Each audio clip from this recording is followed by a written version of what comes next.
Bonjour, avec vous Esma. Aujourd'hui, on se retrouve dans une nouvelle vidéo. On va voir ensemble comment on va préparer à des entretiens d'embauche pour le poste d'ingénieur en automatisation de tests, un testeur en automatisation. Et voilà, on va voir qu'est-ce que vous devez préparer et aussi qu'est-ce qui vous attend. Et je vais voir selon la vidéo, ça se peut que ça sera la préparation sur 2 vidéos, ça se peut que ça sera sur une seule, on va voir ça va durer combien de temps. La première des choses qu'on va voir, c'est qu'est-ce que déjà vous devez préparer. La première des choses, vous devez avoir la maîtrise des fondamentaux de test. Parce que avant d'être en automatisation de test, vous devez savoir tester. Parce que dans la majorité des cas, on essaie d'avoir un testeur qui sait faire l'automatisation.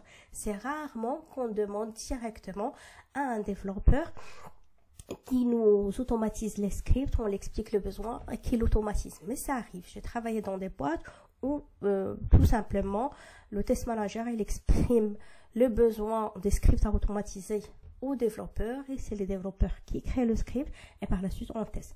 Mais en général, le but d'avoir un testeur qui fait l'automatisation parce qu'il a le mindset d'un testeur, il sait qu'est-ce qu'on doit tester et qu'est-ce qu'on doit pas tester et dans ce cas, il arrive à savoir qu'est-ce qu'on doit automatiser ou pas. On essaye d'avoir tout le processus de A à Z avec le même testeur.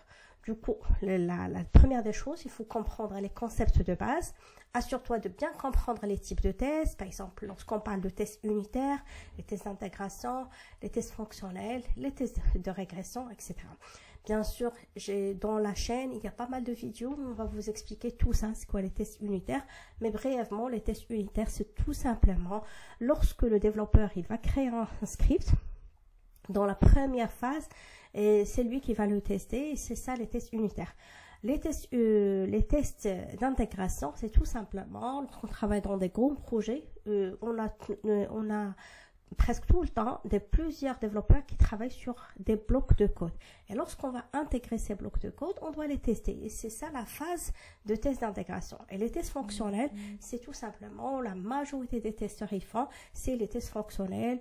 On va se mettre à la place du client final, on va tester le comportement de l'application. Par exemple, si c'est une application comme Amazon, je dois savoir acheter des produits, ajouter au niveau du panier, vérifier est-ce que je peux ajouter par exemple au niveau de la quantité.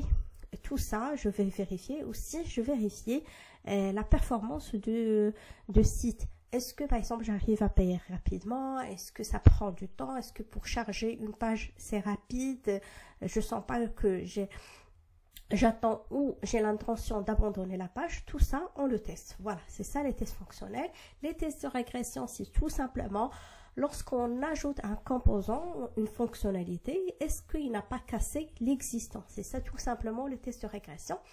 Les différences entre les tests manuels et automatisés. Et aussi, il faut savoir le minimum des outils d'automatisation. On ne demande pas de savoir tout parce que à chaque fois, la majorité des cas, selon l'expérience, ça se peut que vous avez travaillé sur quelques outils. Vous ne pouvez pas avoir l'ensemble des outils. Mais moi, je le dis, je répète, même sur les tests fonctionnels, si vous arrivez à travailler avec, par exemple, Squash TM, vous pouvez travailler avec HPALM, vous pouvez travailler avec tous les outils de management de test. Et c'est valable aussi pour les outils de l'automatisation. Le fait que vous arrivez à travailler avec un outil d'automatisation, le but est aussi le point qui est très important pour moi, et ça je le vois auprès des testeurs, c'est d'arriver à troubleshooter, c'est-à-dire à résoudre un problème. Si vous avez un problème, est-ce que vous arrivez à chercher les informations, à chercher la root cause, c'est-à-dire le problème, la root cause, c'est-à-dire le problème racine, d'où vient ce problème, comment le corriger? Parce que moi, je fais des formations. Et je vois qu'il y a c'est juste les profils des testeurs, ça change. Il y a des profils, une fois qu'il a un problème au niveau de l'installation, et il vérifie sur Internet, il a le réflexe d'aller sur Stack Overflow, il vérifie d'où vient le problème, il essaie de troubleshooter et le débloquer. Et il y a des testeurs qui attendent que quelqu'un va résoudre le problème à sa place.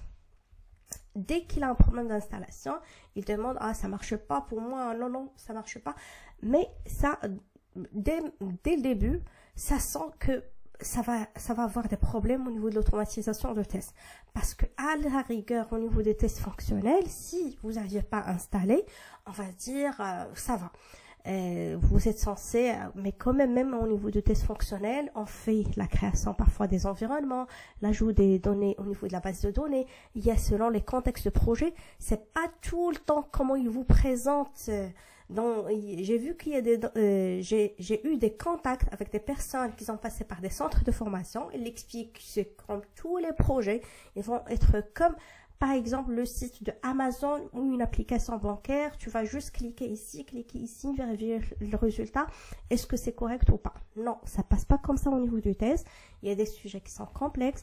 Il y a même le fonctionnel. Pour comprendre le fonctionnel, ça prend du temps. Il faut creuser, il faut savoir chercher l'information. Il faut avoir la curiosité. Et c'est pour cela, j'ai dit, pour quelqu'un qui fait les tests manuels, à la rigueur, s'il a des blocages, il n'a pas le réflexe de rechercher l'information et tout ça, il va juste créer des anomalies, il remonte à l'équipe de développement et ça va. Mais même si il va être bloqué, on peut dire, c'est juste, il peut faire juste l'exécution de tests, la conception, et même la conception, ça nécessite un peu de la réflexion, de creuser. Voilà. Mais pour l'automatisation, il va avoir des problèmes parce que presque jamais tu crées un script, il va fonctionner dès le début, sauf si c'est un besoin, par exemple pour une page d'authentification. C'est quelque chose qui est récurrent pour toi, tu le fais tout le temps et voilà, tu le crées, ça va marcher. Mais tout le temps, tu vas créer un script, il va pas marcher, tu vas savoir pourquoi, tu vas vérifier est-ce que tu as oublié quelque chose, est-ce qu'il faut ajouter une bloc d'informations, est-ce que aussi je dois chercher soit sur Stack Overflow ou sur la documentation de l'outil, parce que même pour les développeurs qui travaillent par exemple sur le Java G2E, et parfois ils se bloquent, ils vérifient sur la documentation. Et c'est pour cela, si tu veux passer au niveau de l'automatisation du test, tu vas avoir les mêmes réflexes, c'est-à-dire je serai capable à chercher l'information au début. Si je me bloque, par exemple, j'ai vérifié sur Internet, je sais pas, dans ce cas, je peux poser des questions. Mais dès le début, que tu poses des questions et tu essaies que tout le monde va créer le script à ta place, ça va avoir des problèmes. C'est pour cela, voilà, la première des choses, il faut savoir qu'est-ce qu'il t'attend. Tu as un besoin, ils vont te demander par exemple d'automatiser par exemple le parcours, comment accéder au site par exemple de Amazon, comment acheter des produits, vérifier est-ce que le montant est correct, tout ça. Déjà, vérifier est-ce que tu as le réflexe de faire ces scripts, comment tu vas les faire, est-ce que tu es bloqué, si tu es bloqué, comment tu fais, est-ce que tu passes directement, c'est bon, je suis bloqué, j'attends que quelqu'un, par exemple, un test lead m'aide, ou tu fais tes propres recherches sur Internet et tu vois d'où vient le problème. Voilà. Et comme j'ai dit, pour les outils d'automatisation, si vous êtes par exemple une personne qui est curieuse, qui cherche l'information et tout ça, si tu as travaillé avec Robot Framework, tu vas pas avoir le problème pour travailler sur les autres, par exemple Cucumber, Selenium et les autres. Et voilà, c'est pas obligatoire que tu maîtrises tous les outils, d'accord?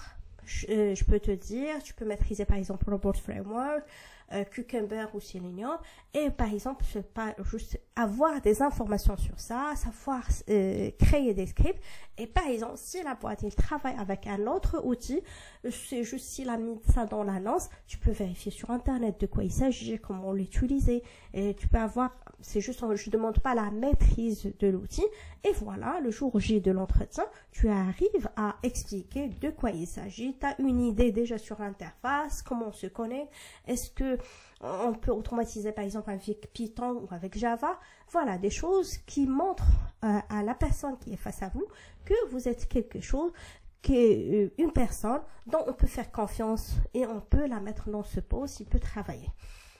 Voilà, au niveau des compétences techniques, au niveau de la programmation, vraiment, moi j'ai passé des entretiens lorsque j'étais dans une entité où on recrute des testeurs. Pardon. Vraiment au niveau de l'automatisation de tests, c'est plus l'appétence à la création des scripts et tout ça, plus qu'il soit parfait au niveau de la création de scripts et qu'il soit parfait au niveau de la programmation. Parce que aussi j'ai travaillé avec une autre boîte Et pour ne pas casser la tête, il nous a dit, nous les test managers, on va créer les besoins et c'est une autre société. Ils travaillent même dans les mêmes locaux que nous, mais ils sont des externes à nous et c'est eux qui vont créer des scripts. Et moi, mon travail, c'était tout simplement de valider le script qu'il a créé. Il crée un script, lui, il fait pas le domaine du test logiciel, c'est tout simplement, il fait du dev, il me livre le script et par la suite, moi, je le teste et je vérifie est-ce qu'il correspond à mes besoins. Bien sûr, ça diffère parce que il sait pas tout le fonctionnel, tu dois l'écrire tout, mais quand même, ce sont deux expériences différentes. Et vraiment, selon le mindset de la boîte, la stratégie, parfois ils préfèrent que, et effectivement, on aura une équipe de l'automatisation de tests avec nous qui font l'automatisation des tests manuels et qui font les tests manuels et l'automatisation. Et d'autres qui aiment qu'on aura les tests manuels dédiés par une équipe qui fait les tests manuels et d'autres testeurs qui font que l'automatisation. Et il y a d'autres boîtes qui aiment externaliser carrément quelques entités de travail. Voilà. Pour les frameworks et les outils, actuellement aussi, il faut se familiariser avec, par exemple, Selenium, le WebDriver, Appium, pour les tests mobiles, au cas où ils vont vous parler que vous allez faire de tests mobiles, ou Cypress pour les tests front-end. Assure-toi aussi d'avoir une bonne compréhension des outils CI/CD, Jenkins, GitLab, SCI, etc. Parce que actuellement, on a tendance à travailler avec DevOps. Qui parle de DevOps, on parle de tout ça, de Jenkins, de CI/CD. Il faut comprendre le principe de DevOps. Il faut savoir quelques outils au niveau de DevOps, tels que Jenkins, GitLab, il y en a beaucoup. Et aussi la gestion des données. Tu devras parfois automatiser des tests qui impliquent des interactions avec de bases de données, la connaissance des outils comme SQL pour vérifier l'intégrité des données peut être un plus. Même pour un testeur manuel, et parfois, tu dois travailler avec des bases de données, comme j'ai dit, pour ajouter des données, pour exprimer et supprimer, pour modifier. Par exemple, comme le site de Amazon, on a besoin des clients. Parfois, on interroge directement la base de données, on ajoute des clients avec tel et tel critère, et par la suite, on commence les tests. Et les bonnes pratiques en automatisation, choisir les bons tests à automatiser parce que ne pas tout automatiser. Il est important de savoir quels tests doivent être automatisés pour éviter les surcharges et ne pas perdre de temps. Ça, c'est très important. Et ce que je peux vous dire, si vous êtes parmi les personnes qui sont intéressées par l'automatisation, il y a la certification A4Key. Tu vas même le trouver sur le site de GASC. Et si tu n'es pas intéressé d'avoir la certification, le mieux juste d'imprimer le syllabus et quand tu as le temps, tu commences à lire juste le syllabus.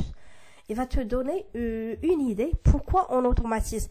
Parce que on automatise, on a tout le temps, en tant que par exemple un test manager, on parle beaucoup de ROI, retour sur investissement. Et ça, c'est très important.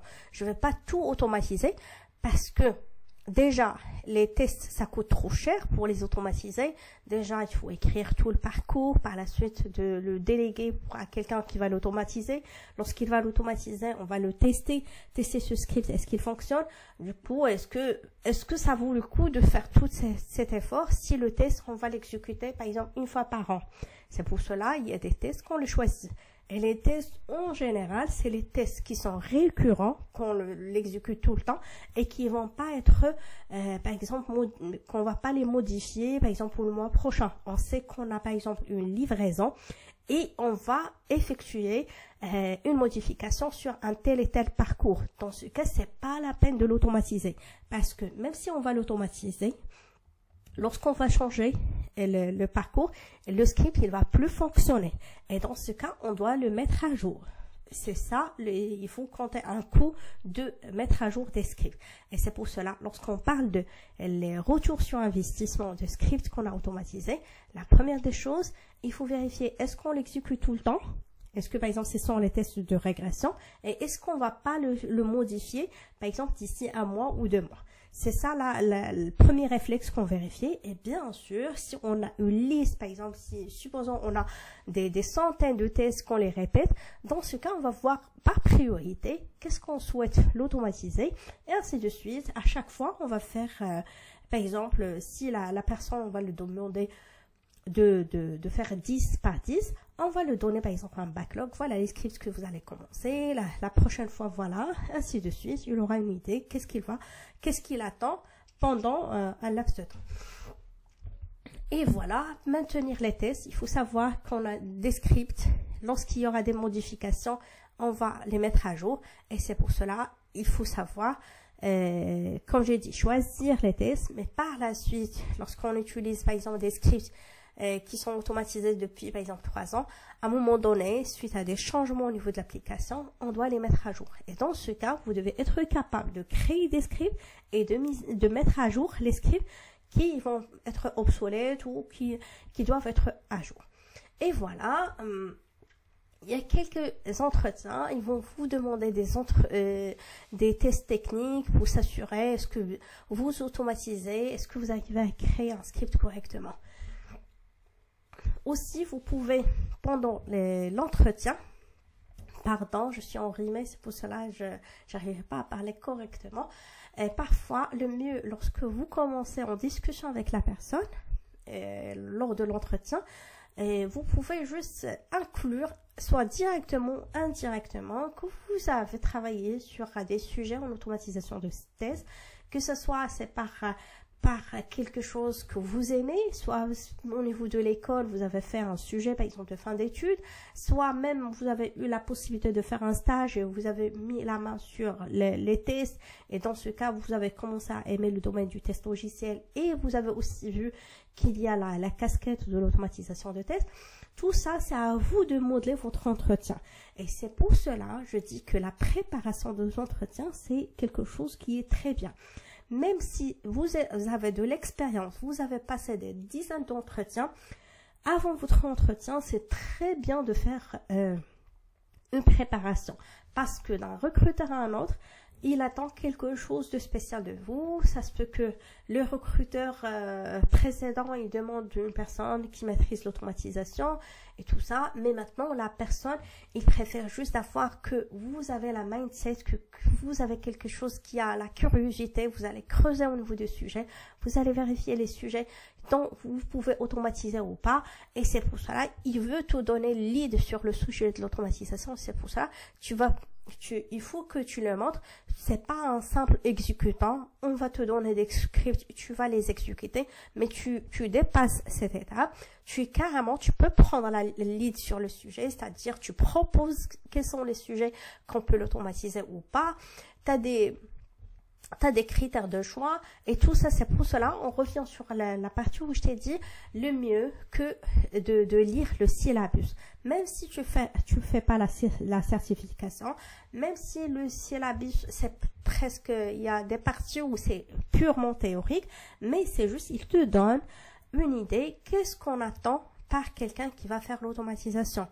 Les responsables, les managers, qu'est-ce qu'ils attendent par quelqu'un qui va faire l'automatisation? C'est comme j'ai dit, c'est le premier point, c'est le retour sur investissement et c'est tout simplement libérer les testeurs manuels qui font autre chose à part répéter les mêmes exécutions de tests. Et c'est pour cela qu'on préfère qu'on aura un script qui fait ces tests et qu'on aura la charge pour ces testeurs qui font d'autres choses. Et voilà. Et bien sûr, à la fin de l'entretien, tu peux poser des questions pour savoir qu'est-ce qui t'attend, pour montrer aussi la motivation, comme quoi tu veux savoir avec quel outil il travaille. Est-ce que, oui, par exemple, au niveau de l'annonce, vous allez dire, ah oui, j'ai vu, vous travaillez avec Robot Framework, mais par exemple, pour la remontée des anomalies, vous travaillez avec quel outil? Voilà. Comme ça, vous commencez à une discussion professionnelle sur le sujet de votre prochain emploi et vous montrez la curiosité, que vous êtes une personne qui aime ce qu'il fait et qui recherche à savoir plus d'informations sur le poste qu'il vient. Parmi les questions que vous pouvez avoir le jour de l'entretien, par exemple, qu'est-ce que l'automatisation de tests et pourquoi l'utiliser? Par exemple, quel est l'avantage d'utiliser Selenium pour l'automatisation de tests? Quel est l'avantage d'utiliser, par exemple, Robot Framework pour l'automatisation? Voilà. Par exemple, c'est quoi les tests instables? Quelle est la différence entre un test unitaire et un test d'intégration? Comment gériez-vous l'intégration des tests automatisés dans un pipeline CI/CD? Ça doit savoir déjà que vous savez travailler avec DevOps et comment on peut utiliser l'automatisation dans ce contexte. Et aussi, comment structurez-vous vos tests automatisés dans un projet?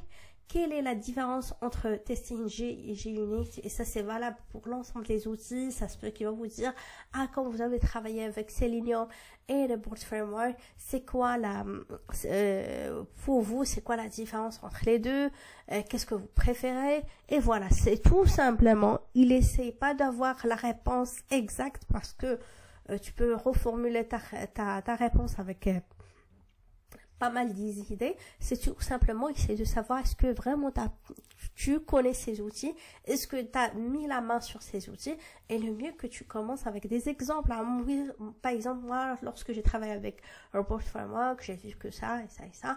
Et par exemple, lorsque j'ai travaillé avec Playwright, c'est plus simple. Je peux même, le même script avec Robot Framework, je peux le faire rapidement avec Playwright. Et voilà, comme ça, tu peux commencer à donner des exemples concrets. Ça prouve que vous avez déjà travaillé. Et que faire si un test automatisé échoue? Peux-tu expliquer, par exemple, c'est quoi le POM, par exemple, Object Model? Et voilà, et on a plusieurs questions que vous pouvez avoir le jour de l'entretien, mais tout simplement, c'est ce que je vous dis, c'est d'avoir le basique, par exemple, la base théorique sur l'automatisation de test, savoir un outil ou deux sur l'automatisation de test, et préparer votre entretien. Le premier point, essayez d'avoir une idée claire, par exemple, lors de l'annonce, essayez de savoir, il travaille avec quoi, cet employeur. Est-ce qu'ils ont noté Robot Framework, Selenium et tout ça? Et comme ça, tu mets l'accent sur ces outils le jour J de l'entretien. Et aussi avoir une idée sur la boîte. Et si tu as des collègues, par exemple, qui travaillent sur la même boîte, vous pouvez demander. Parce que moi, ça m'arrivait que je passais des entretiens. Et ils me posent beaucoup de questions. Et on a passé des entretiens techniques. Mais lorsque j'ai commencé au poste, je peux vous dire, je demande pourquoi on a fait tout ça, parce que j'ai jamais travaillé avec des outils qui m'ont passé au niveau de l'entretien, mais c'est juste peut-être pour valider. C'est pour cela le mieux de savoir si vous arrivez d'avoir des connaissances qui travaillent dans la même boîte, ou même c'est juste par curiosité, tu peux vérifier les personnes qui travaillent au niveau de, par exemple sur LinkedIn, et s'ils ont mis les tâches qu'ils font. Comme ça, tu auras une idée. Même si dans les grandes boîtes, on a plusieurs projets, parfois, chaque département, il ne fait pas la même chose que l'autre département. Mais voilà, tu peux utiliser juste tes moyens pour avoir l'information. Mais aussi, une question qui se répète, est-ce que les mêmes entretiens, c'est que, par exemple, en Maroc ou en France, par exemple, au niveau de mon expérience, et aussi l'expérience de mes collègues, qui sont des Tunisiens. Moi, je suis à la base marocaine. Je travaille au Maroc. Et pour passer tes entretiens au Maroc, c'est comme ils te posent des questions sur des choses que tu vas jamais utiliser. Moi, ça m'arrivait qu'ils m'ont passé des entretiens techniques sur la gestion de la base de données, comment créer, par exemple, comment extraire des données au niveau de la base de données avec SQL, mais j'ai jamais utilisé ça. Mais je ne sais pas, est-ce que c'est le client qui demande ça, ou quand un jour je vais travailler sur un contexte, sur un sujet X, je le maîtrise déjà, ou c'est juste pour s'assurer, il préfère que de passer des entretiens techniques à des candidats et par la suite avant de les recruter. Mais en général, d'après ce que j'ai constaté et d'après mes collègues qui travaillent avec moi et qui sont des Tunisiens, je peux vous dire que les entretiens ici en France, parfois c'est plus simple qu'au Maroc ou en Tunisie. Et même le cadre de travail, je peux vous dire, c'est plus, on peut dire, c'est tous les personnes qui ont déjà travaillé au Maroc ou en Tunisie, ils vont pas trouver de problème ici en France. Parce qu'on peut dire, c'est comme on a travaillé beaucoup, on a eu beaucoup de challenges lorsqu'on a travaillé au Maroc, et maintenant on sait s'habituer, presque le rythme maintenant c'est moins bas par rapport à ce qu'on a eu avant. Bien sûr, il y a des contextes où ça change d'un poste à un autre. Par exemple, actuellement, je passe plus de temps à faire des réunions, même si c'est pas que je vois parfois c'est une perte de temps, mais je peux dire que c'est une casquette, c'est parmi les choses au niveau de mon poste. On a des réunions, parfois on fait des réunions que pour faire des réunions. Il y a des choses qu'on a dit déjà en coproge, mais on le redit à d'autres entités. Mais voilà, je peux dire, c'est mon travail. Mais je peux vous dire, les personnes, c'est pour cela actuellement, je peux vous dire pourquoi, parce que tout simplement, au Maroc, on a la sous-traitance des tâches des clients. Et on peut dire, pour que la boîte sécurise, elle essaie d'avoir le profil polyvalent qui peut travailler sur, par exemple, pour le projet du client X, et par la suite, si on travaille plus avec le projet X, il peut retravailler avec le projet Y. C'est pas, par exemple, pour les boîtes ici, des ECN ici en France, ils te passent l'entretien, une fois, ils te disent c'est bon. Si le client t'accepte, moi je t'accepte, et c'est bon, et par la suite, c'est à toi d'assurer tes entretiens avec tes clients. Il faut juste savoir qu'est-ce qu'il t'attend au niveau des clients. Tu prépares ton entretien et ça passe très vite. Mais comme j'ai dit, c'est une idée qui m'engage que moi, et c'est le constat que j'ai fait, par exemple, par rapport à mes collègues et par rapport aussi à mes collègues que ce soit qui sont marocains et aussi qui sont tunisiens, que les entretiens au niveau de nos pays, parfois ils sont ça nécessite plus de préparation. Mais comme j'ai dit, le mieux d'avoir des informations sur la boîte. Est-ce qu'il t'attend que tu sois excellent, que tu maîtrises tous ces outils? Dans ce cas, le mieux que tu commences à faire des projets. Par exemple, simuler que tu vas automatiser un site. La dernière fois, j'avais un participant à une formation qui m'a dit, c'est lui qui va automatiser tout le parcours de site de Sephora. Je sais pas si c'était une demande particulière de quelqu'un ou c'est juste par curiosité, mais il m'a envoyé le code, il m'a dit voilà, je suis en train d'automatiser, voilà ce que j'ai eu, voilà. Et c'est bien, comme ça tu montres quelque chose de concret. Et voilà, c'est tout simplement, tu vérifies qu'est-ce que tu veux automatiser pour vérifier déjà, avoir les erreurs que tu vas avoir, le parcours, comment on l'automatise, et par la suite, une idée claire sur l'outil. Voilà, le mieux pour l'automatisation, c'est de pratiquer, d'avoir la base. Voilà, c'était tout pour aujourd'hui. Si vous avez des questions, n'hésitez pas. Je vais essayer, je ne peux pas vous garantir au niveau de cette année que je vais être... J'essaie de faire plus de vidéos parce que vraiment, j'aime la chaîne de qualité logicielle. Parfois, je dis, est-ce que c'est pas le mieux que j'abandonne carrément mon travail? Je me focalise sur quelque chose que j'aime, que ce soit par exemple ma chaîne, les formations que je fais à des participants vraiment que j'apprécie, qui font l'effort pour apprendre et tout ça. Mais parfois, jusqu'à maintenant, honnêtement, je vous parle comme vous êtes ma deuxième famille. Jusqu'à maintenant, je sais pas de faire l'équilibre entre les deux. Et parfois, je sais pas, jusqu'à maintenant, j'ai pas encore pris la décision de complètement de me libérer, de ne plus travailler ou de se focaliser. C'est pas ne pas travailler, mais tout simplement d'être plus dans un travail qui me prend du temps par exemple de 8h jusqu'à 18h, surtout ici en Île-de-France. On peut dire, c'est comme si tu as une journée de travail, tu commences de 6h30 et par la suite tu arrives chez toi. Lorsque je travaille sur site, j'arrive chez moi à 19h, 19h30, et dans ce cas, honnêtement, je trouve plus le temps de faire des vidéos sur YouTube ou de communiquer avec sur les sujets qui m'intéressent.